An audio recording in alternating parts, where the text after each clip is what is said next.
Ngonga ya avocat du diable ekoki to se retrouver lisusu na place oyo bazobenga yango place les amis de Wechi. Lelo toza na esengo ya koyamba les prophètes de la nation. Ah, grand frère propre. Kala 6 mois. OK, 9. OK, 9 grand frère. Poke tu yo pe okenda wapi? Ah, ya Cyprien na mona côté 6 mois. Bata mokiki kako bakabola biso na. Hein? Yango coutume na biso ezalaka vraiment démocratie. Toza na ba mécanisme nyonso. Même bandeko baswani coutume na biso ezala mécanisme ya réconciliation. Ba jour ya matanga nde batu basalaka réconciliation. Lelo tokutani na Bokechu premier na premier anniversaire ya mort ya Arma Tungulu. Pe na occasion wana binomoko boyebi Bokechu na grand frère naye opesi mbwa aboyi heureusement matanga et kosala réconciliation entre les amis de Wechi na Bokechu premier. Mais merci grand frère propre obika ke na coutume na biso jamais motako kabola biso nayo ezalaki kaka ba moi ba tension bon moi pas biso soki tato yaya fâché les kazonga toujours sima atikila yata mais comme te kaka na ndenge ke na coutume na biso ndenge zo senga fallait kana mona grand frère pourquoi pe na ndenge esale makake lokola une année ya Arma Tungulu et puis sorti un nouvel album au monde entier ba zilango fallait na leke pas grand frère po chaîne ndenge mutu na bandakango na bandanga na kolo histoire parce que na carte à Congo ba olongola biso mbalete totikala kaka nous vivons ensemble nous mourons ensemble. Yango soki ba congolais mibale baswani soki ba komi na réconciliation te donc baza ba congolais te biso to swa na cannabis suka na suka il faut kaka to bongisa yango na ndenge ya kindeko. Mais grand frère Boyete? Mais entre petit frère na grand frère les choix est clair. Eh biso tozana pona koya kopesa message yo pozana ka pona ko aider biso soki moi bato ba infiltrer ba éviter que grand frère Cyprien Wechi na gaz Bokechu premier za na gaz est-ce que gaz oya laki Kivu et comme lelo ya Rwanda est-ce que tolinga ngo petit ah okozwa ngomba oya volcan talab na ngomba volcan mais ba pimela ngo Rwanda est-ce que mutakolongola biso na carte ya Congo il fallait kana mono lelo to solo no so ezana mitema na biso to avancer na musala oyo zo salonga na zo sala po bato bayebake o ezesu makamba ko swana te to makamba distraction te e ko biso makambo ya mboka po ozonga na Congo na peso chaîne ya Kiziamine ko mayo ya Sonika Futa ya Mamo Langi ya Denis Lese ba collabora tout yo ko zo 4 chaîne ya yo na musala o sali banda mboka. Ah na moni le lo vraiment smoking. Ah Bokechu premier. Vous avez appelé Bogara? Mais grand frère, au monde, jana non l'idée tipo. Yango ba force ka tete mo grand frère biku Bokechu premier za Bogara. So nga pe na bota mananga kito pona congolais. Yo poza Bogara, on comprend. Mais lelo oyo na beti smoking pona ni. Na beti histoire. Les corbeaux errena. Pourquoi les corbeaux errena? Smoking on a beti ngo pona. Lokola grand combattant Arma Tungulu akokisi une année o lelo tozokene lobby yena Fulbert Chebeya toko kundola mikuwa na bango place ezali pona kosalela bango mausolée bazo mérité mausolée oya Lumbumba oya musée rural des même qualité même dimension ya munene mais lelo oyo grand frère na sepele trop mais na zongisi matondoli na ngai pa ya Nzambe Dieu tout puissant oyo apesi biso lelo force pepema lelo ebele to vandi awa ebele bakufi na mama yemo bazokufa partout bamisupe bakufi na botoroute lelo oyo nzambe apesi biso souffre parce que azobatela oyo azobatela parce que nzambe aza na besoin na biso mbale tosala mosala oyo eza na kati ya Congo na kumisi lelo na reconnaître makila ya bandeko na biso plus de 10 millions de morts yango e manifester vis-à-vis ya mboka na biso lelo biso totelemi nazongisi lokumu na ngai epa ya notre prophète Fumukimbangu. Au nom de Fumukimbangu, notre prophète, Papa Mulimo Monsantu, pour biso toza ba kimbangi soyo oya okorrompre te biso toza bana elaka ya Papa Mulimo Monsantu na reconnaître pe Maman Noiriti Bakanda, Adou Elenga, Maman Kitavita, Mangaongele, Passé Lukusa, Fourbe Tchebeya, na batuno sopi na pesi Kutino Felando Mbote, na ba combattant partout bazali en Afrique du Sud, nous avons protégé Bango, na Angola, na Chypre, na Australie, na Autriche, na Danemark, na Hollande, na Allemagne, na Suisse, na Paris, na France, na partout na Brazzaville, na Chine, Mokilmomba, même les États-Unis d'Amérique, qui va comprendre que dans tous les camps de figures, Kabila doit partir. Et là, on me repose un conseil qu'il doit partir. Parce que Togo va dans la criminalité, nous avons mis plus de 10 millions de morts, Togo est là qui m'a beaucoup mais na elle là pour nous féliciter na ndenge oyambinga lisusu après 6 mois, to bande ko zilaka ke papa Arma Tungulu akokisa une année to ya lelo to lobela makambo ya oezo passer si plan politique et puis na makambo biso ba combattant. Ngai pe lelo na ko profiter pour na présenter un autre héros national, la première personne qui a dénoncé l'agression rwandaise. Babete la ka masolo na été azalaki gouverneur ya Sud Kivu Jean-Charles Mangabe. Ye nde mutu liboso a dénoncé agression rwandaise. Aponaki deux médias na 98. Médias ba mindele na oyaba congolais. Oyaba mindele a dénoncé agression rwandaise na La Libération, journal et à France, na vidéo chez les amis de Wechi. Aïbisa Kingai, Cyprien, il faut na ça la dénonciation wana. Na yebite, peut-être barobomangai. Image oyo, bomba yango, okoya kolakisa ba congolais. Na occasion, il y a premier anniversaire, il y a Arma Tungulu. Avant de continuer na Bokechu, premier, il y a prophète de la nation. Tolanda témoignage, il y a gouverneur à Sud Kivu. Na sepeli otanano image wana ya gouverneur ya Sud Kivu. Ponga nazalaki pe kuna na tango ba Rwanda batakaki Kongo nazalaki kuna na motamatanga na avion na kalisi général Ngora Panzo kufa na général colonel Opango kufi pe na Congo na Martin Pass. Na sepeli vraiment tobosa na mes condoléances na famille tobosa libinote. Partout bozali to lukabino to saba minima cette année to la communauté internationale nombre ya ba mort oyo Kagame Rubero Bosco Tangant Kundabatoire Ari di Polit Kanambe nombre bagina Bisengimana na Bismakara nombre ba mort o basali na kati ya RDC. Merci grand frère bomoni image ya gouverneur na biso ninga démission na ndenge Rwanda voyiraka RDC bolandang. Je pense que vous avez eu à suivre les circonstances de ma présence ici. J'ai quitté Bukavu le 16 octobre et mon départ de Bukavu est symbolique.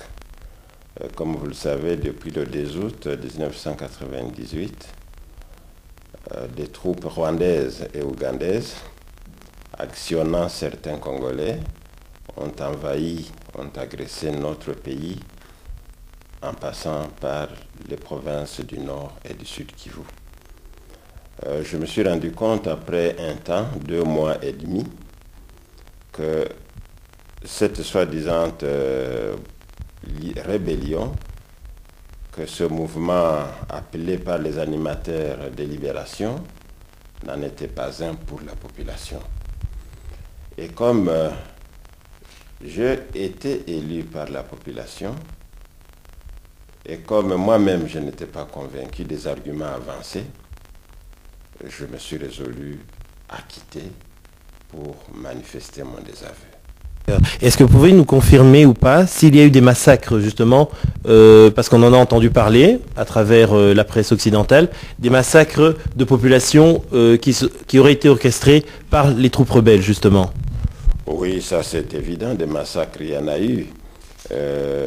D'abord, à une échelle réduite, nous devons signaler que tous les officiers congolais qui étaient à Bukavu ont été lâchement assassinés je pense que c'était le 4 août, à l'aéroport de Kavumu, par les troupes rwandaises. Vous avez vous-même été témoin de ces faits ou bien on vous les a rapportés et cette information est authentique donc? Cette information est irréfutable. Les rebelles eux-mêmes pourraient la confirmer s'ils sont honnêtes et j'espère qu'ils le sont. Il y a eu aussi à grande échelle dans la chefferie de Luindi, chefferie de Luindi, ça c'est dans le territoire de Mwenga, des massacres qui ont coûté la vie à plus ou moins 400 personnes. Mais les personnes qui ont été citées essentiellement, c'était des autorités, notamment le chef coutumier, le Mwami, son épouse. Tous les deux, je les connaissais très bien. C'était des jeunes intellectuels qui avaient accepté d'aller vivre à la campagne pour redonner l'espoir aux villageois. Il y a eu des prêtres, des religieuses et tout un tas d'autres personnes. Donc des massacres, il y en a eu. Ici, je ne parle pas d'enlèvement, de ce qui se passe dans la cité d'Ouvira en face de Bujumbura, où des personnes ciblées sont tuées. Et donc on ne peut pas chercher à démontrer le contraire, c'est évident, des massacres ont eu lieu. Mon message serait simple, c'est que nous les Congolais, nous devons savoir que l'avenir, notre propre avenir, c'est chez nous. Nous devons avoir l'attention tournée toujours vers chez nous et nous devons tout faire pour protéger les intérêts de notre territoire. Pour le moment, ce que je demanderai aux Congolais, c'est de porter loin les informations que je viens de livrer. Le Congo a été agressé. Les troupes rwandaises sont bel et bien là-bas. S'il y a des Congolais, c'est comme si un père de famille se trouvait agressé par des bandits, mais à qui son propre enfant a cédé la clé de la porte d'entrée. Boketu, première réaction nayo? Naza émotionné, na sepeli trop parce que ndenge zobomba ba chiffre wana et puis lobi na mboka atutu bakulanda moto oyo adenosaki ba Rwanda ndenge ba takaki Congo ezalaki chaîne ya Mindele na les amis de Wedge yangwana ke to sepelaka parce que makambo to sala kamo yango to ba artiste na journaliste akufaka te akufa na njoto me ba œuvre écouter kala na esprit pe na maluba yangwana ba communauté congolaise partout ba diaspora pe na Kinshasa na Katanga na Goma na Kivu na Maniema balandi gouverneur na biso oyo babomaki même awa na ndako yango vraiment na sepeli na ndengo bombeli ki biso image oyo toza pe na papa yo réaction na yo ezandeni. Oui, ngai les grands missionnaires placés de Jésus présent Mokpadiko na qui passe vraiment na betil boko na tolo avocat de Dieu, on avait un avocat de Dieu. Merci. Pendant mon solo sala ma conservateur, je regrette et je n'ai salué mémoire il y a ce courageux ce fils du pays ou ce courage à dénoncer les mal. Au moins ni attend na l'église catholique so ba canoniser saint ba les na archive kota là. Na moka Uganda bien les martyrs d'Ouganda. Bazaki belé mais après ce que ba nous ça ba recherche ba bonaki ba kizito ba mukasa banani biso pela 8 millions de moto mona ba héros ba belé. Tout le monde lo o bisi biso. Est-ce que vous avez koyeba que yende mutaliboso ya dénoncé agression rwandaise a démissionné na poste ya gouverneur na nazako kono kala alobaka na okarango mais na ebate ki okara image wana parce que tellement combattant na mboka na ebi mais occasion auto belongo ils a raté so pe sur micro net lo bilongo ndengwana je sais parce que c'était courageux na naka na no ba ikona ye mais ba image on na moni ngote ya on na mona naza surpris et je vous félicite hein on a fait les amis de Weti. Et puis Ayebisa Kingai Cyprien n'a habité ceux qui n'a vivre longtemps et après 6 mois bah trouva qui est mort na nouvelle neve nazala qui na enterrement naye Tolanda enterrement ya gouverneur ya Sud Kivu Jean-Charles Magabe.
Charles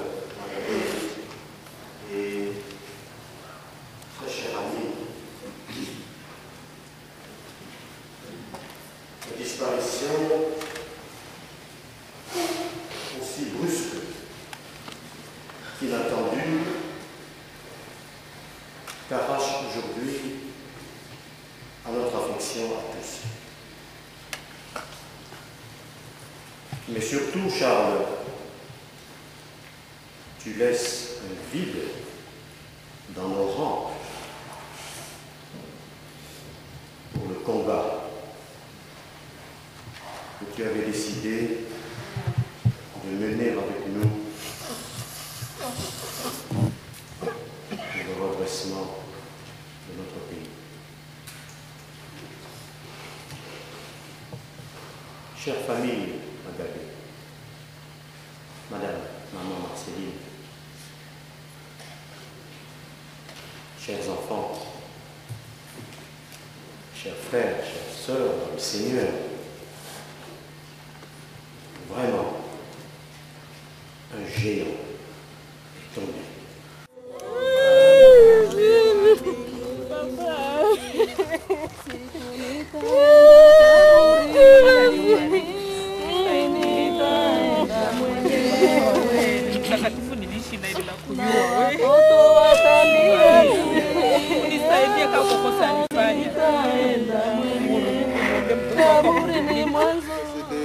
Charles qui vient de nous quitter. Dans ce lieu où tant d'hommes et de femmes viennent se recueillir sur la tombe de notre cher, nous voulons encore faire un petit moment de silence en laissant nos cœurs se joindre pour retrouver Dieu et prier encore pour Charles. Si aujourd'hui nous sommes réunis ensemble, c'est parce que mon père vient de mourir. Mais où qu'il soit en ce moment, il faudrait qu'il sache une chose. Il a laissé 7 enfants sur terre. 7 enfants prendront soin de leur mère. 7 enfants qui n'oublieront jamais leur père.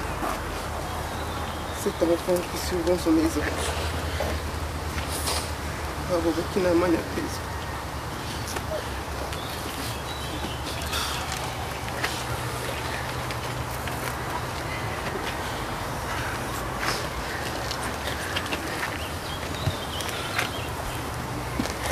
Je ne sais pas si j'aurai le courage de témoigner.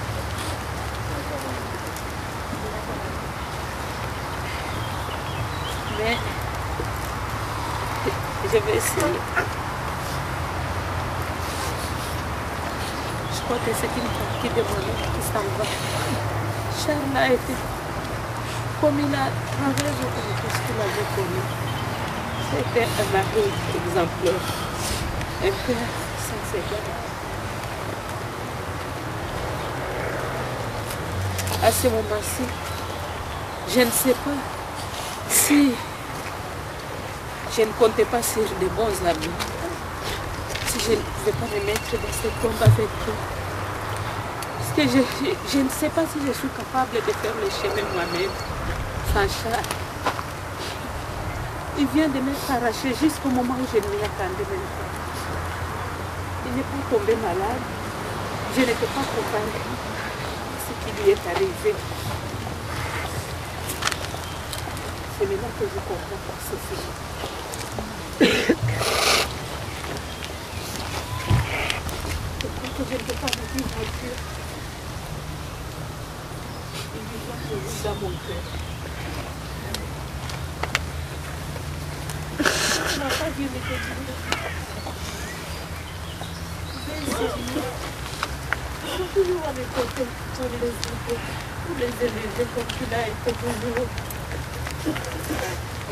Je vous remercie d'être là et je suis confiante que j'aurai toujours les amis de Charles avec moi.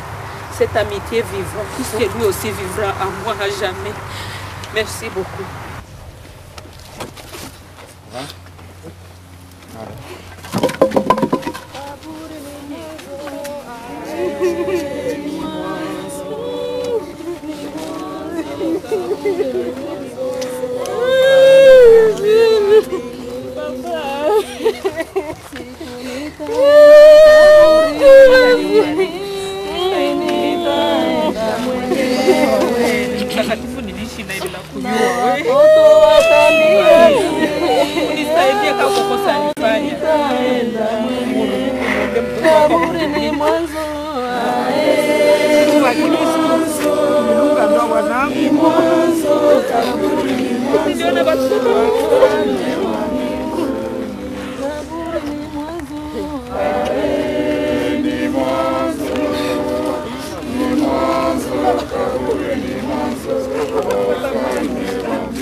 Mon message serait simple, c'est que nous les Congolais, nous devons savoir que l'avenir, notre propre avenir, c'est chez nous. Nous devons avoir l'attention tournée toujours vers chez nous et nous devons tout faire pour protéger les intérêts de notre territoire. Pour le moment, ce que je demanderai aux Congolais, c'est de porter loin les informations que je viens de livrer. Le Congo a été agressé, les troupes rwandaises sont bel et bien là-bas. S'il y a des Congolais, c'est comme si un père de famille se trouvait agressé par des bandits, mais à qui son propre enfant a cédé la clé de la porte d'entrée. Liwa oyo, omoni yango nini, ba trouver kaka mort boye, azalaki malade. Comment expliquer ça d'après yo? Mais kasi yangwana ya Cyprien Wechi, yango ka ndenge biso to zoloba, yo po zoloba parce de Jésus azoloba autoland. Fallait biso mo ba Congo, ba Congolais, conscience ye la biso.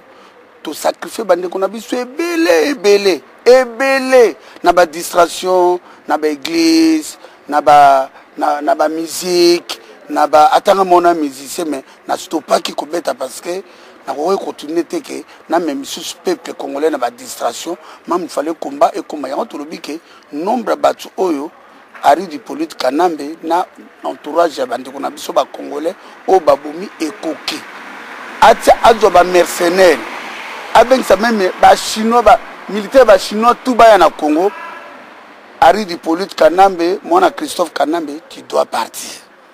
Donc Obama mais cette année il faut aussi ça na Kinshasa tous on a 12 millions d'habitants c'est préparé au Sobomi plus de 12 millions c'est préparé au Boma 12 millions pour tout comme on a 24 millions de Congolais mais ba Congolais mi balé ba kotika la po ba libérer Mbokana vraiment ezali eza passe vraiment yango nazo féliciter kabitumo ne tozo bunda nengo zo aider biso peto de kanaba chaîne donc ngai na tunisa mina esengo zo pesa nga toujours esengo pe courage ya ko matisa combat pe ya ko se distraire na banguna ya peuple congolais yango monle msusu komona na ba manifestation ba fête ba congolais to boya po o kende kuna likola 10 euros bominde kono pour intérêt ya Kagame yango moni to komi na ba dimension na ke soka atu ya line tiboto na biso to sali et atu sili na zoki na nganda ko na bata mais na CP livre nzambe ya bata la biso to aliawa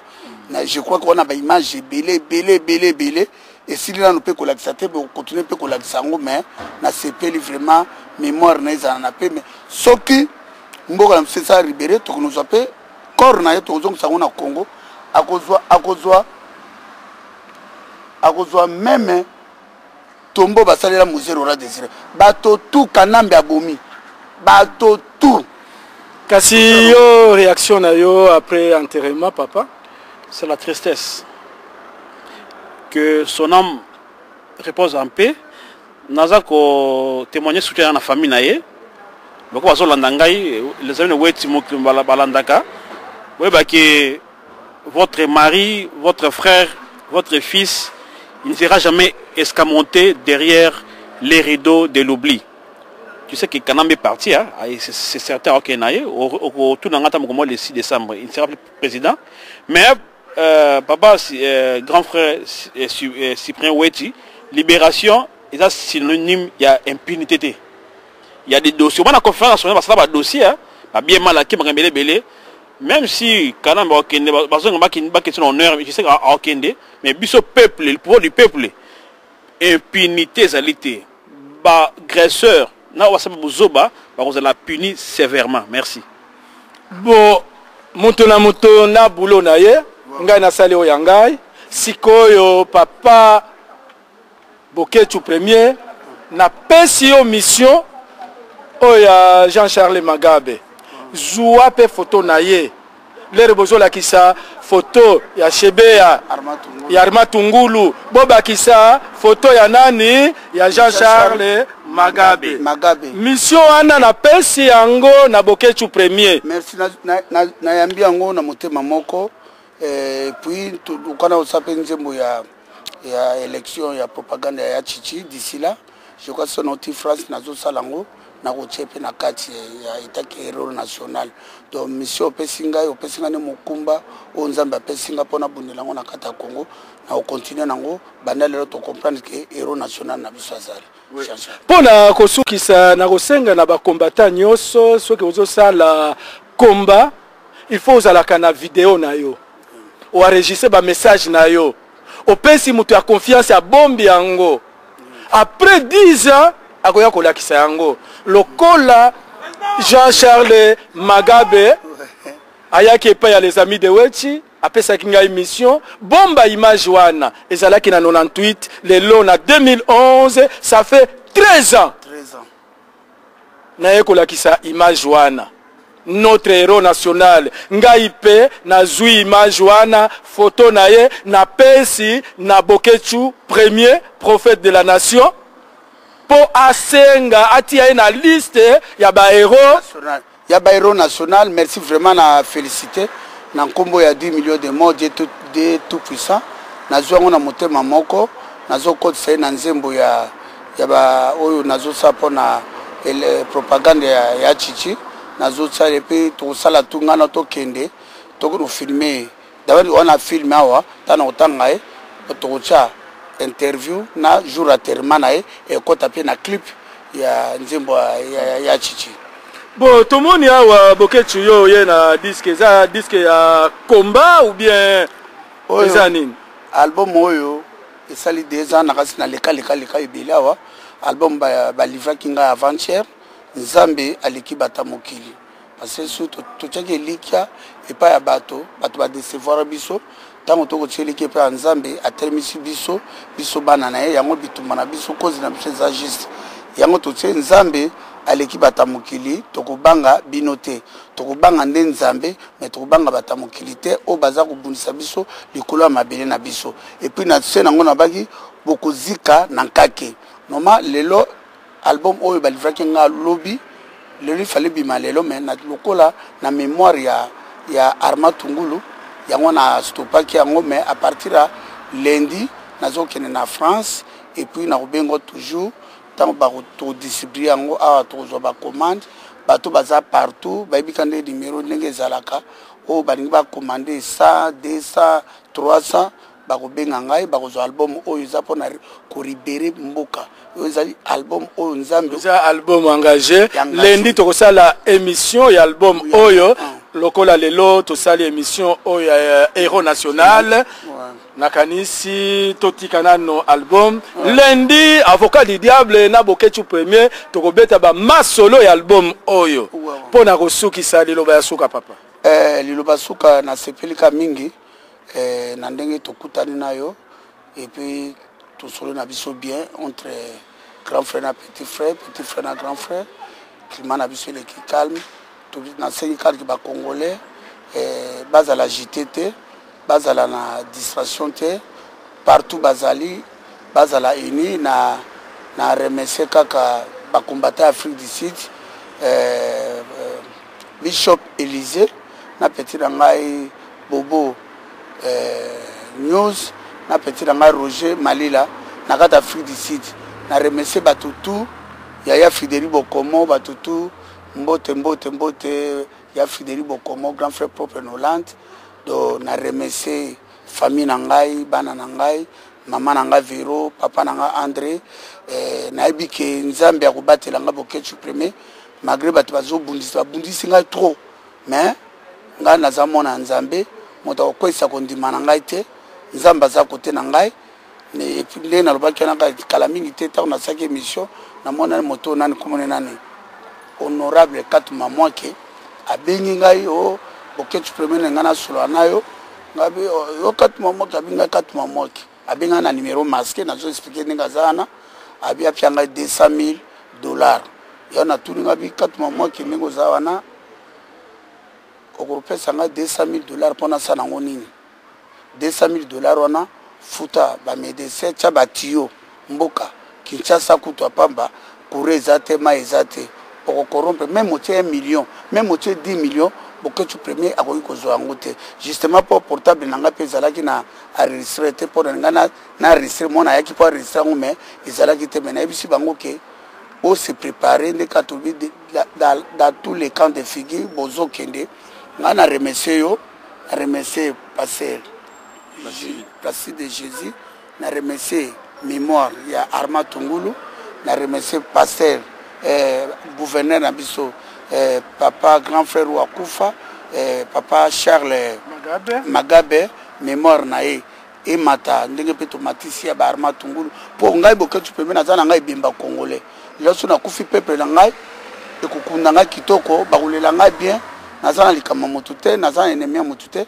na se bango kaka album ebimi moto nyonso akoka ngo lendi to beta masolo pena ya kati ya mozindo mais nzambe apia bisutu kimia tulingi ba journaliste tout to sangana na demo to tikali nango to matisa moto pression to benga ka ba Kongo ndenge osalaka ana oza ko benga pona kozwa ba information to matisa komba na bisopo d'ici là tozonga les amis de Wech etia ta pona biki on a télévision déjà chaîne ya radio ya la télévision tika to ke to implanter yango tozonga na mboka to vivre na mabele na biso mais loko na koyebisaka ke ministre affaires étrangères ba Rwanda wana Tambo Mwamba Alexis Tambo Mwamba mwasi ya mibale ya ari du politique kanambe po Alexis Tambo Mwamba oza zoba oza mwasi ya ari du politique kanambe nazo tinero Cyprien Wech ako bengano ndeko toza maniema eza yote toko bengano na maniema okubanduvana na Kigali partout ozali toko kango po za kolabo yango na tindiki bana maniema bo voter Alexis Tambo Mwamba te aza escroc aza criminel na yango na tindi Cyprien Wech véritablement na maniema ablongola ye na pouvoir na soutien na biso ba combattant ndeko zala do gouverneur à maniema ndezayo. OK, merci beaucoup pour la ressource qui sa papa.